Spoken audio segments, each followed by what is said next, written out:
Type 2 diabetes natural way reverse करवा से विषय आज आम किसी जाना जदि आप 6टी स्टेप को मन रखते निश्चय आपंकर टाइप 2 डायबिटीज रिवर्स हम और आपण मेडिसिन फ्री मेडिकल फ्री रही पारे। स्टेप नंबर 1 आप लाइफस्टाइल किसी परिवर्तन करने को पड़ो जो आप बैलेंस्ड फूड नवा पड़ो जो कि लो ग्लाइसेमिक इंडेक्स फूड आप नवा पड़ो specially low carb diet vegetable lean protein आ हेल्दी फैट्स ने जहाँकि आपंकर ब्लड सुगर को स्टेबलाइज कर।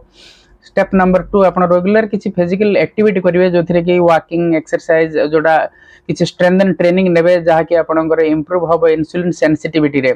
नंबर 3 आप फोकस करेंगे वेट को आप प्रॉपर बीएमआई रे अच्छे ना ना स्मॉल रिडक्शन हो सिग्निफिकेंट हम ग्लूकोज लेवल लोअर होगापाई।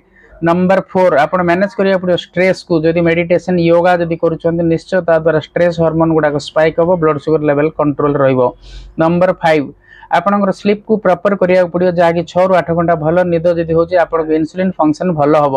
नंबर 6 आप कंसिस्टेंटली किसी मॉनिटरिंग करेंगे ब्लड सुगर ब्लड प्रेशर एवं बीएमआई अच्छा ना रेगुलर चेकअप जदि करेंगे निश्चय आपंकर टाइप 2 डायबिटीज रिवर्स हम और हेल्दी रही पारे।